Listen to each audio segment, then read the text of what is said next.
Mga kontrobersyal na issue na kinasangkutan ng mga news anchors at reporters sa Pilipinas. Gretchen Pulido. Pumutok ang balitang harassment issue sa Star Patrol reporter na si Gretchen Pulido noong 2018 nang magsampa ito ng libel at sexual harassment case laban sa executive ng ABS-CBN News na si Cheryl Fabila at ABS-CBN News segment producer na si Maricar Asprec. Dahil sa mga text messages na natatanggap, hindi niya itinago sa publiko ang ginawa sa kanya ng mga news executives na hiniling na maging kapalit ang mga sexual favors at ibang sexual remarks para sa pagpapatuloy ng kanyang trabaho. Inakusahan din ng news anchor ang dalawa na pinahihirapan siya sa trabaho matapos na hindi ibigay sa kanila ang kahilingan. Idinawit din niya ang pangalan ng dalawa pang news reporters na sina Marie Lozano at Ces Drilon at inireklamo ng libel. Taong 2019 nang ma-dismiss ang libel cases na isinampa ni Gretchen laban sa dalawang reporters pero napaalis sa kumpanya ang news executive na kanyang sinampahan ng sexual harassment case. 2010 nang makilala ang pangalan ni Gretchen Pulido sa larangan ng News and Public Affairs. Una siyang napanood sa TV Patrol bilang kahalili ng segment host na si Femela Baranda para sa Star Patrol. Simula noon, nagtuloy-tuloy na ang pagiging entertainment segment host ni Gretchen para sa nasabing news program. Mel Tiangco. Noong 90s, isa sa mga hindi maaaring gawin ng mga news anchors at reporters ay ang pag-a-advertise ng mga produkto. Bawal kasi sa kanila ang ma-identify sa isang brand. Subalit nalabag ni Mel ang kautosang ito nang siya ay lumabas sa isang laundry soap commercial noong December 1995. Isang memorandum ng ABS-CBN ang inilabas noong unang buwan ng 1995 na nagbabawal sa mga empleyado at mga contractual talents tulad niya sa radyo at sa News and Public Affairs Department na lumabas sa mga TV ads. Dahil dito sinuspindi siya ng ABS-CBN nang walang bayad ng 3 buwan mula sa pagiging co-anchor ng TV Patrol at ng DZMM radio program na Mel and Jay. Pinanindigan naman ni Mel na ang TV network ay nagbigay sa kanya ng verbal approval at ang pagkakasuspinde ay harsh and unjust. Subalit itinanggi ito ng ABS-CBN at sinabing walang go signal ang ibinigay sa kanya. Nang walang nakikitang amicable ending, nagsampa si Mel ng reklamo laban sa ABS-CBN at sa mga opisyal nito para sa illegal dismissal, illegal suspension at claims para sa back wages, separation pay, 13th month pay, travel, vacation, benefits, shares of stocks, damages at attorney's fees. Inakyat ni Mel sa Supreme Court ang kaso, subalit natalo lamang ito dahil sinabi ng SC na hindi siya empleyado ng network at talent lamang siya kaya wala itong makukuhang compensation sa pagkakasuspindi nito. Ces Drilon. Naiulat ang kidnap for ransom ng mga Abu Sayyaf kay Ces Drilon at kasamahan niya sa news team nang magpunta sila sa Zamboanga para sa isang coverage. Nangyari ang kidnapping noong June 2008 sa Maimbong Town sa Sulu, kung saan binihag sila sa loob ng 9 na araw. Para sa kanilang kalayaan, humihingi umano ng ransom mula 10 million pesos hanggang 13 million pesos ang grupo. Nakalaya sina Ces at mga kasama nito noong June 17, 2008, kasunod ang mga negosasyon ng Philippine security officials. Pinarusahan naman ng ABS-CBN noong July 5, 2008 si Ces Drilon at pinatawan ng 3 buwang suspensyon bilang news anchor ng Bandila at bilang senior correspondent.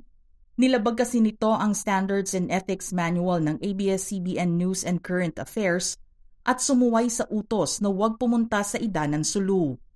Humingi naman ng tawad si Ces sa kanyang mga supervisors dahil sa hindi sinasadyang paglalagay ng panganib sa kanilang buhay.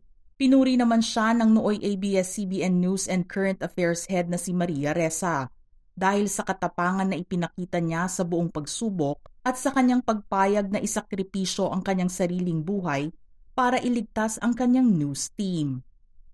Paulo Bejones. Nawala sa kanyang ginagalawang mundo ng News and Public Affairs ang reporter na si Paulo Bejones matapos na mangyari ang kanyang controversial video kasama ang isang modelo at kumalat online. Sinabi naman ng nilipatang network ni Paulo na TV5 noong 2014 na ang bagay na iyon ay personal at walang pagkakasangkot o pagnanais na makialam ang network.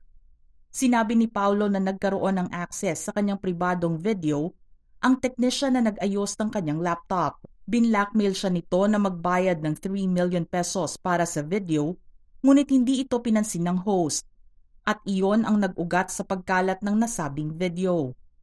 Pinag-usapan naman ang identity ng babae sa video at lumabas ang pangalan ng FHM model na si China Roses. Mariing tumanggi si China at pinabulaanan din ito ni Paulo dahil menor de edad pa lang ito nang mangyari ang video scandal. Pero natukoy ng mga netizens kung sino ang babae sa video. Ito ay isang modelo na nagngangalang Angel Gutierrez, pero hindi na nagsalita pa si Paulo tungkol sa pagkakakilanlan ng babae na iyon. Ngayon ay masaya na ang buhay ni Paulo kasama ang fiancé, ang aktres na si Lara Morena at kanilang baby na si Avery. Arnold Clavio. Maingay na pinag-usapan noon ang tungkol sa bawal na pag-ibig na kinasangkutan ni Arnold Clavio at ni Sara Balabagan. Kumalat noon ang balitang siya ang tunay na ama ng panganay na anak ng dating OFW na nasintensyahan sa Singapore. Nagkakilala sina Sara at Arnold nang i-cover ng reporter ang kanyang kaso noong 90s tungkol sa pang-aabuso sa kanya ng kanyang amo sa Middle East. Nang bumalik si Sara sa Pilipinas, binigyan siya ni Arnold ng tour sa Maynila at nagkaroon sila di umano ng relasyon noong 1996. Inilihim nila ang kanilang relasyon at tinapos na lamang ito ni Sara nang siya ay maging isang Kristiyano at napatawad na rin daw siya ng asawa ni Arnold. Pero kahit sa ngayon ay hindi pa rin nariringgan ng kahit na anong komento ang reporter patungkol sa isyong iyon. Tanging ang panig pa lamang ni Sara ang naririnig. Hindi rin sinagot ni Igan ang isyu noon kung sino talaga ang ama ng panganay ni Sara.